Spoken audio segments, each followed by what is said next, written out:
Okay, good. Okay. So that was our first neighborhood. So that's South Chicago. Yes, yes, yes. And churches, marvelous. Is this structure still around? Oh, yes, yes, yes, Okay. yes, yes. And that was actually something that was downtown. And I think that was the Drake Fountain or It was whatever. outside and of City Hall Right, right. and moved here in 1909 Yeah. when they Oh. built the new City Hall. Yeah, Oh, yeah, yeah. We have plenty of Oh. theaters. All closed now because TD came in. If you have any questions as we go along, just feel free to ask. Italian population. So South Chicago is the other side of the Calumet River. okay. And South Deering is also the other side, but it's farther south and west. Okay. Each one of these had its own steel mill, and each one is closed now. Wow. Yeah, yeah, yeah, yeah. Oh, and we had a wonderful bakery, and that has recently shut down. Everybody's crying about that. Oh, yes. We also had Oh, the Calumet Bakery is not open? the one in Lansing is. I was going to say that's the only one I knew. I didn't know it started here. Oh. Yeah, 106, very close to Trumbull Park. Okay, and we had General Mills. Oh, I didn't know that. I didn't know Chicago had a General Mills. I thought it was in, Minnesota? or Oh, look, something? here it is right Maybe here. I'm thinking Probably. of Battle Creek. Well, Look yeah, at we were that. all over, yeah, Battle Creek, I remember hearing that. St. Kevin's So, Church. and here is, Oh, wow. this is beautiful. I don't even know who did this. That but- was Wisconsin Steel Company. Okay, so that Wisconsin was Steel. South Deering. Okay, so. Got it. Do you know B. Lumpkin? No. Okay. B. Lumpkin is 104 or 5 by now. She's a dear friend. We taught together at Bowen. And it was her husband, Frank Lumpkin, who had worked there. Okay. And I don't know if you know the story, but it was very abrupt closing and very, very bad. The guys who lost their jobs. Not only were they, the checks that they just got, going to put them in the bank, no, the bank's not going to accept that. But they have been putting their money into these accounts for a long time. Well, guess what? The bank pulled all that money out and gave it to Wisconsin Steel. And Wisconsin Steel closed overnight. Wow. 1980, 3,300 guys lost their jobs. Oof. If you want more information about that, there's a great book written by a local woman who now teaches at MIT. It's called Exit Zero. Yeah, because her dad was one of the guys who lost his job. Oof. Yeah. Yeah, and she's teaching at MIT, which is wonderful. Wow. Okay, so General Mills is gone, but I've been sort of over there. If you take 106th Street West, and it looks like they're planning something else, but they don't tell you what it is. But it looks like they're putting in new pavement, things like that, and this is right off the river. The river was very important in terms of industrial. Whoa, guess what you're walking on? I know, this scared me at first, and I'm like, well, it's on the floor, so I guess I can walk on it. That's kind of I'll cool. walk on it. Okay, this was, yeah, this is Republic Steel, also just about shut down. There are a few buildings left. Okay. Just a few buildings Wow. left. And this is very close to, I was just stepping on Washington High School. Sorry, Kai. The building's falling apart anyway, you know. It's time to get out of there. So this is And- for the east side? This Yeah. is the steel mill for the east of the side. Calumet River.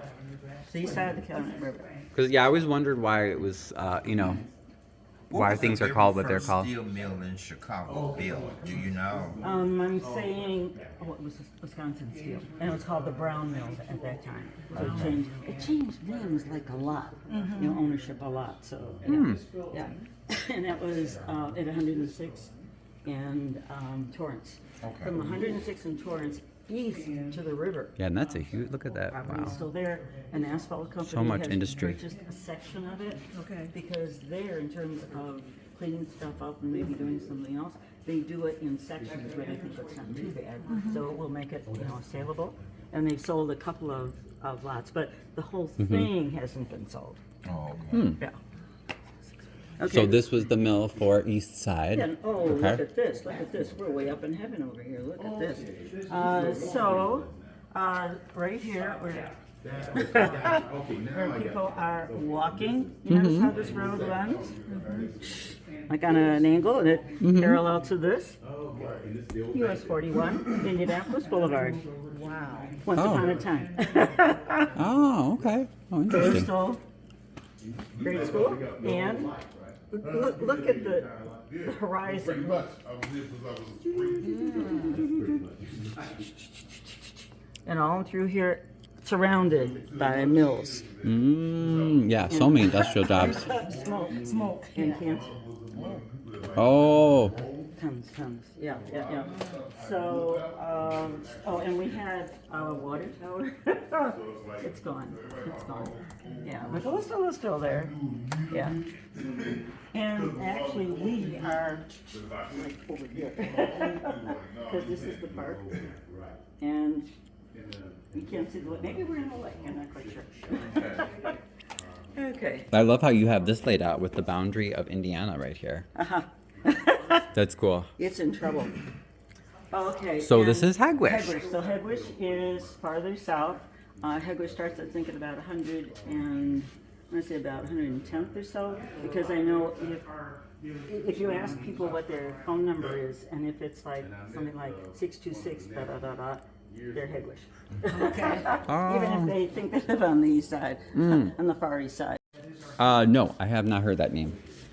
Okay. Do you watch WTTW? I do, yes. Stories? I have All the seen time. some. Yeah. Dominic Pasiga, in particular, narrates the one about the place where they chopped up.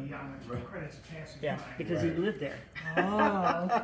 He's now in charge of the Chicago History Museum. Oh, okay. Oh, wow. But he and another professor at Columbia College got a grant to do family and community history. I still have to find out either from Jim or somebody else why they chose the four here.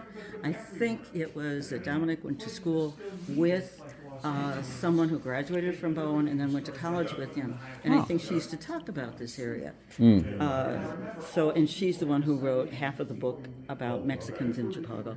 Oh, okay. Rita Arias Jurasik. She's a friend. Oh, okay.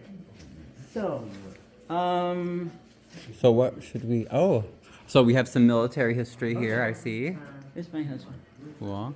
Oh. Died 7 years ago. He'd been president of the organization for a while too.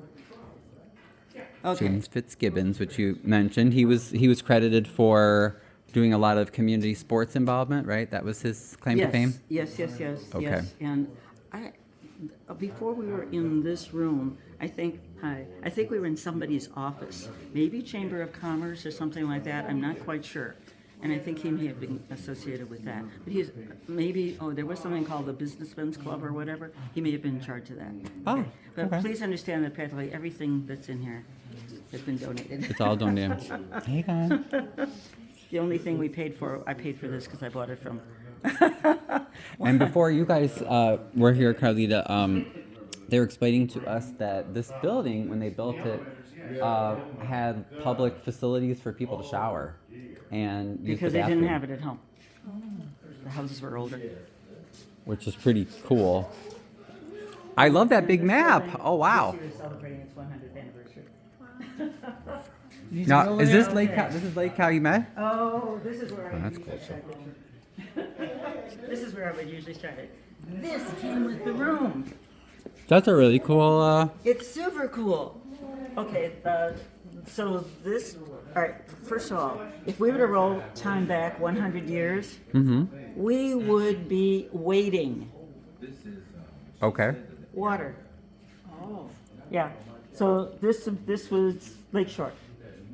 Oh, here was? But the park district said, whoa, we could put a park over there so nice young people would have a nice place to be, right? So they started dumping, and they started in 1904, and they did the area that is to the south of us. Yeah. And that's mostly tennis courts, swings, playing fields, whatever. And they probably put the beach in at that time. And then sometime later, in the 1920s, they did the rest. They built this, and they filled in the space between 98th, where we are now, north to 95th. Ah. And all the way. What did you say this area was called? Irondale or something? Was that the one? No. We were just the east side. You're just east side? Yeah, Oh, okay. yeah. And meaning the east side of the Cannon River. You know how old I was when I finally found out what the east side of it was? Yeah, that's what I always They didn't wondered. advertise that. They didn't run around saying the east side of the Cannon River. Yeah. So Pullman is further south, right? Here. Oh, that's cool. You can see it on this map Oh, too. okay. Oh, I see. Look, that's what you wanted to see, Bernard, because that's Lake Calumet, Oh, that's Lake Calumet. and I see Pullman in the corner. I have never seen Lake Calumet This is from Okay. in 1923. person. All right. Oh, and that's the Ford plant. Well, everybody knows the Ford plant. Actually, Oh, okay. and sponsored by someone who was related to the park district and everything else like that. Wow. And I don't think anybody's come again to do that. Oh, okay. But look at, like you were saying, look at all the industry. It's crazy. That one, oh my goodness. Wow. Yeah, right, I got another belt. Okay. Okay, so this came with this room, Ah, okay. right? See? Okay, and the guy who did it was a city planner. So that's Oh, I why. love that map. So you see all this marked off like that? So that would have been a proposal to build housing. There's no housing there. Oh, okay, but they were So hoping to that maybe. was, yeah, Oh, yeah. so Lake Calumet used to have shipping ports here? Yes. Oh, I didn't know that. I think it still does, but I don't know if it's that used anymore. You're both right. Okay, why? All right, but we have to go back in time. We have to go back in time to James Harvey Bowen. James Harvey Bowen and his two brothers came from New York a very, very long time ago, certainly before the Chicago fire. And they had houses on Michigan Avenue before there was a Grant Park, because Grant Park is filled with the residue from the Chicago fire. Oh, okay. And they were wealthy. They were wealthy. And then James Harvey Bowen says, well, I'm going to go a little bit farther south. So he left the Chicago River and moved to basically the Calumet River. He had a house in Riverdale. Okay. Sounds strange, right? That part I don't know about. Is he the one that had that estate that I wonder, I have to look into that. Someone told me that there was like this estate that people would come out, they take the train. There was like a really big estate. I'll look into It might that. be. It might be. Yeah. But definitely he had one, but I don't know how big it was. Okay. But anyway, he had tragic death. If you want to hang around for me and tell you that part. Tragic death. Oh. Death. Okay. Meanwhile, he's the guy who says, I mean, he's used to river traffic, trade coming in and out the Chicago River, and he lives way over there. And he says to people, "Hey, this is a river. Dredge the river, you will have industry here." And he felt that this would become like the main sort of port of call for all kinds of businesses. There was a little business already there, but nothing like what would happen after the river was dredged. But how do you get the river dredged? You don't go out there and do it yourself. You have to be highly placed in the Republican Party and know exactly who to call so that the Army Corps of Engineers comes out and does it. He was highly placed in the Republican Party. He called, well, I don't have phones up, okay, but he was able to contact the people and they dredged it. And industry came in. One of the first pieces of industry was Wisconsin Steel. So now, when they do dredging, does that mean what? Do they take the river bottom, some of the soil up? Oh, okay. Yeah. And so we had, and when I was a kid, we were always waiting for the Diamond Bridge to go down. You couldn't get out of the east side to get us out of Chicago until that bridge came down. And because there was an awful lot of industry, the bridge was up quite a bit. And actually several bridges along the way. It wasn't just 93rd Street, there are multiple bridges along here. So anyway, go back to where the lake and the river, Calumet River meet, right back there. Okay, you can see it says Iroquois Steel on our side of the river. That's no longer there, and there was a company that would break down steel stuff, and it's, I think they've deserted that. It looks like there's nobody there anymore, but that was right on the corner. Also, Port Authority has its office there, and on the other side you can see, or it says Southworks from there all along the shoreline back there. Okay, if you took the New Outer Drive, which is Mackinac Avenue, if you took it across our bridge at 92nd and drove along there, you would be on the original shoreline. And look what's been added. And how did it get that way? One of the sort of byproducts, throw it away because you don't really need it for anything, slag. Over 100 years. because that's how long, So you it know, just operated. it just builds up the It's just- settlement and well, stuff. Well, you got this left over, and you're gonna hire somebody to take it somewhere, and then nobody wants it. Oh, throw it in the lake. Wow. Throw it in the lake. So throw it it in the gradually lake. the lake got polluted. I think there are other reasons, but Okay. very likely it was more of the kind of thing that the mill was sending off into the air and stuff like that. Yeah, and you could still see that. It's still. Because I had read someone on Lake Calumet, they said one time Lake Calumet, where the Bishop Ford Freeway is, that was the lake bed at one time, That could have been too. Yeah. and it receded back toward Lake Michigan or something. Yeah, that goes way back, I'm sure. Okay, so at any rate, all that mill property that you see over there that's labeled Southworks, okay, so the mill made its own land and built the plants on it, Aha. and they're all gone. They're all gone. And we Right, always it's thought, all empty you know, now, the right? mill might close, but they're not gonna take these buildings. They're, you know, the blast furnaces are gonna be there. Who would take them? Ha! They were gone overnight. Really? And probably sent to, I mean, U.S. Steel has other steel plants in other states, Yeah. like Right. in Alabama and places like that, yeah. So all of that is gone. And it's just sort of open space right now. There have been, you know, various proposals that have never been acted on. So it's still there. One of the- I wonder what would they do with the land though, because they can't really build housing there because of the land is probably, you know, it's so polluted and stuff. So what could they put Well, there? the first developer, Arnold remembers this, the first developer was Canadian, and he came in, and wow, he was gonna put 3 22-story condos on that I property. think I remember seeing that, yeah. Yeah. And eventually they fell apart, I don't know. He's done a number of buildings still in the Chicago area, mostly like very modern looking places for people to live, but not there. That's just still sitting there. Okay, so all that is kind of add-on. So what did we have prior to this? All of this. And the river was very important. So the Calumet River starts in 2 different places in Indiana. Gary, and I'm not quite sure what the other place is, but that's why there is a Little Cal and a Grand Cal. And they meet right about here, close to the Ford plant at about 130th. And somewhere along the way, somebody must have siphoned it off or whatever to create Lake Calumet. Oh, okay. Okay, and then, you know, this just flows that way, and it's not very deep, but then it flows out to Lake Michigan. But again, it was James Harvey Bowen who said, this could be an ideal place for development, for industry and everything, the ideal. And as a matter of fact, and this is the sad part, okay, so, you going to Roma's? Yeah, but don't worry, we're good. Anytime after 12. Oh, okay. So behind Roma's restaurant on Commercial Avenue, there is a parking lot that has a wrought iron fence around it. And that housed the very first grade school in the area. And James Harvey Bowen was there when it was being built. And so he's chatting to people.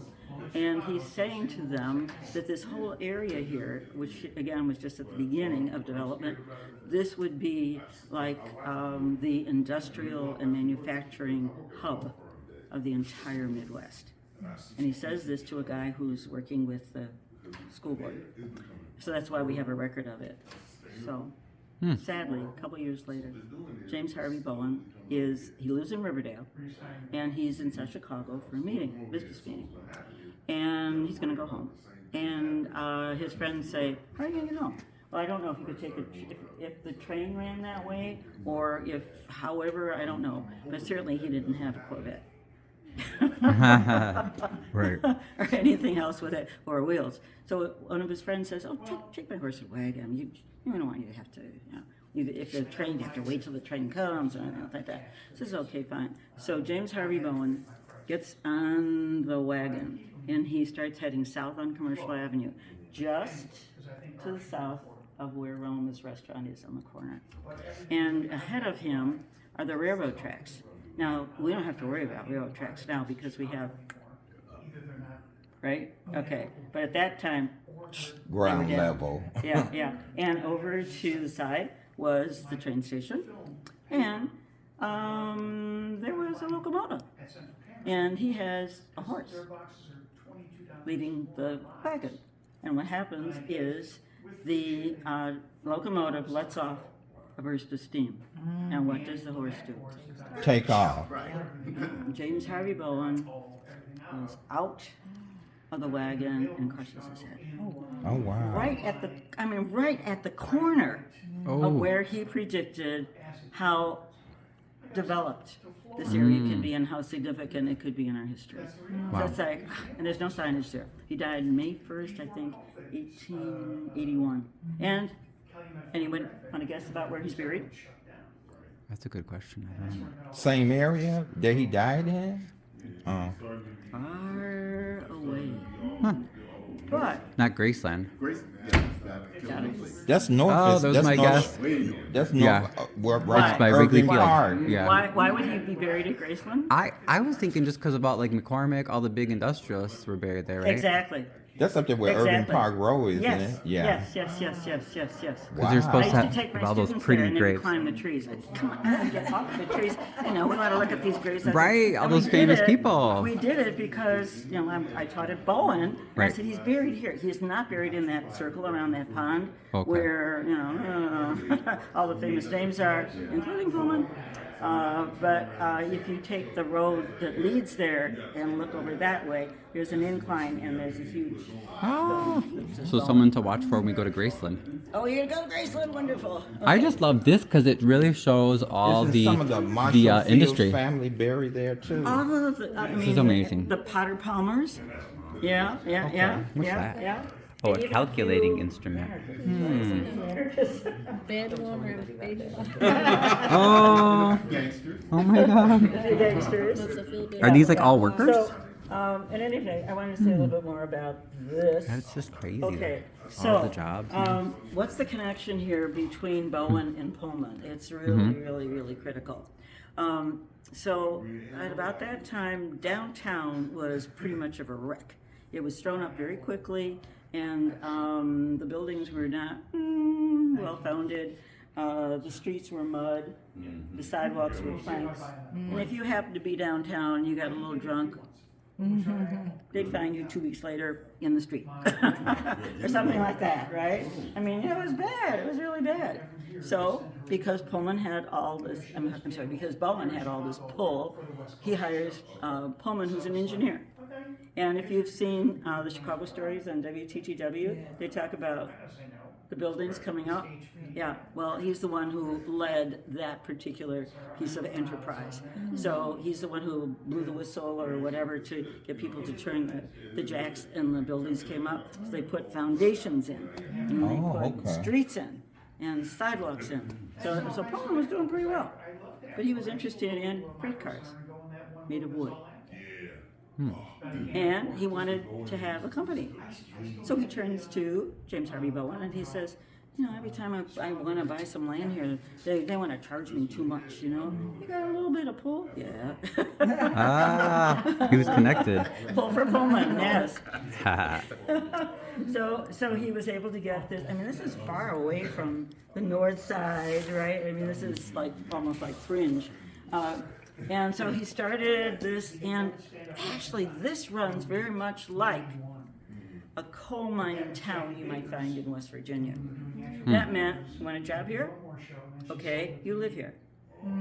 Okay, we pay you not in U.S. money. We pay you in script that says Pullman money on it, which means you can use it at the little stores and shops that we have. In the Pullman community. It was like being in jail.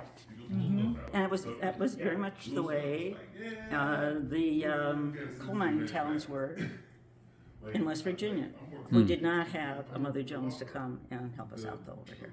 But I wonder But- what did they do when they retired? Like they didn't have pensions Are you and stuff kidding? back then, did You'd they? have to go back and find out what average age was at that time. I don't think people lived long enough to Oh, get pensions, They, and who said that they had to stop to working after they were 65? They would just work until they really absolutely could not, and then the family would have to take care of them. That's as I understand it. Okay, so at any rate, Pullman got what he wanted. He was able to build this, and please go to Pullman. I mean, my husband and I were married at the Florence Hotel.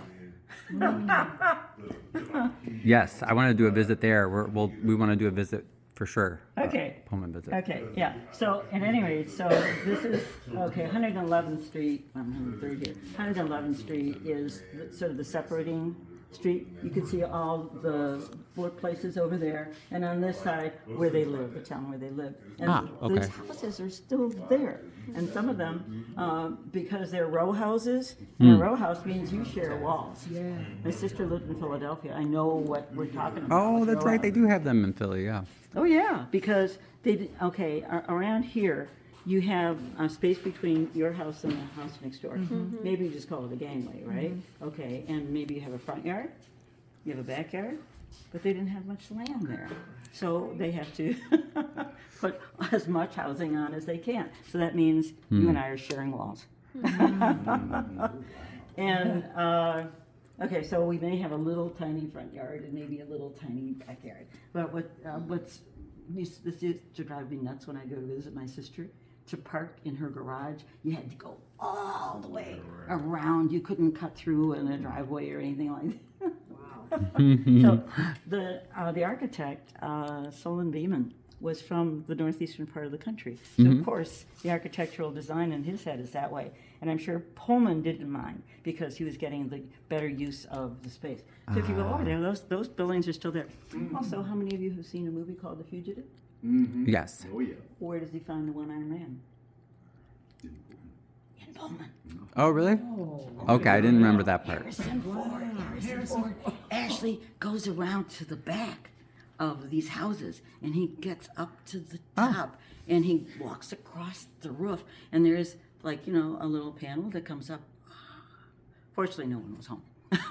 Oh. And he comes down. You get to see the inside of a Pullman. Nice. I never knew that. I'll have to And rewatch all of that. this was rented. All of this was rented until 1895. That's, I think, when Pullman died.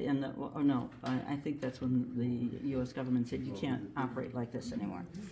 So now, it changed. Also, there's also only one church. And you can see it right there. It's actually called the Greenstone Church. It's in trouble now because it's been, this goes back to the 1890s or so, and even before that, that he didn't want all these different denominations around one church, which means churches would be able to rent it, but maybe not for the whole year or whatever. On Sunday at 10 o'clock we're here, and then another denomination comes in later. Some may do it on Saturday, whatever. Okay, so yeah, and he was again just very much. Also I picked this up at Pullman. Some more info about them. Yeah. Yeah, more information about That's that. definitely on our list to get to. Oh yeah. Okay, so and again, James Harvey Bowen and Mr. Pullman. Okay, so this, to understand this, okay, so, all right, when I was a kid, all kinds of ships were always coming in, which meant the bridges were always open. That's not true anymore. This is what happens now. A very large ship comes in, and that ship can't get through here, it's too big. So right there at the port, it unloads onto trucks, trains, whatever else, barges, and it goes back onto Lake Michigan. Got it? Oh. You mean if we they're have a train line right here that runs right to the dock. And everything is unloaded there, it goes on the trains, and Canadian National owns the rail now. It used to be part of the mill. So. I didn't know that. Yeah. Oh, Canadian yeah. National owns it? I mean, I know that they have Illinois Central, but is that linked to them?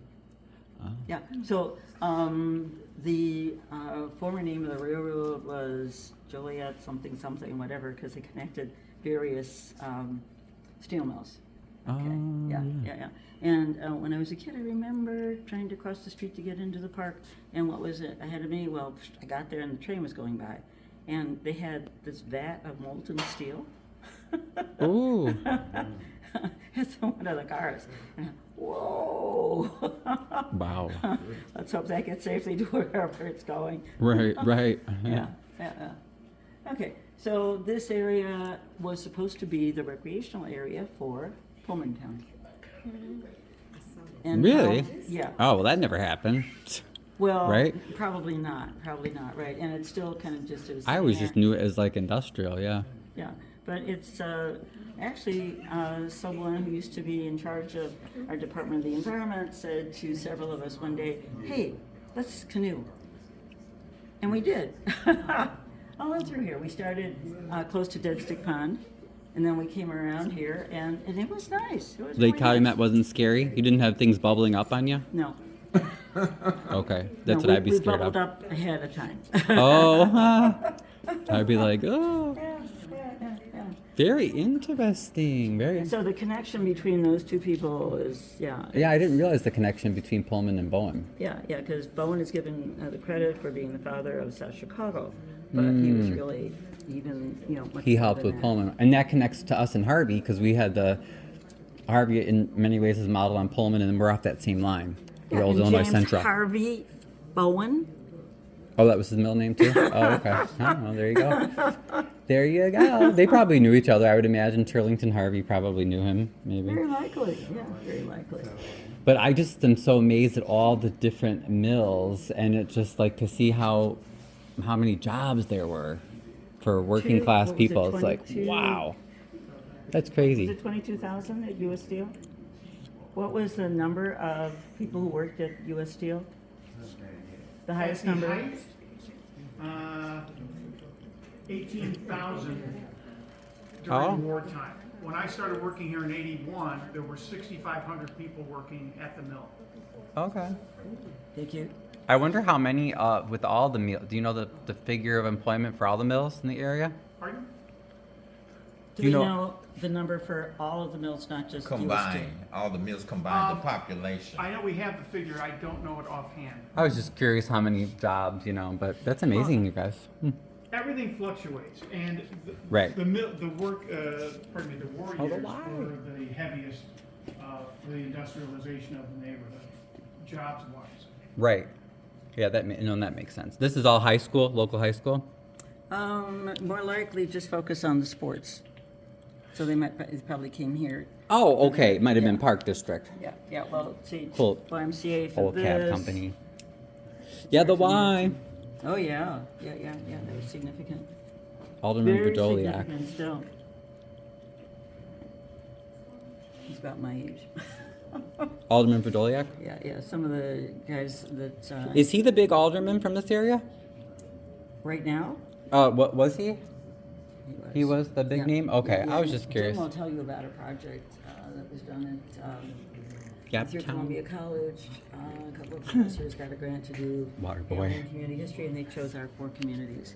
So Yeah, you guys are all about lucky. that, That's right? good funding. The, Good funding. The grant to the professors to do family and Lots of community cool history. sports stuff The too. grant to the To do family and community history. What is this? Dominic Calumet Pasiga and Company? James Mark, you know about that? Calumet Coal. Yeah, Oh. Yeah. These were actually Awesome. artifacts that were used in the museum exhibit. Oh, okay. Not our museum, the Museum of Science and Industry. Oh, okay. At the end of the Southeast Chicago Historical Project, which was funded in part from grants from Columbia College and the National Endowment for the Humanities, an exhibition was held for 5 months at the Museum of Science and Industry, opened in November of 1983. In the spring of '84, we also premiered Wrapped in Steel, the feature-length film documentary made about the 4 neighborhoods during our time here, which is still available in the 90-minute version on YouTube under Wrapped in Steel. Yeah. Okay. Very interesting, guys.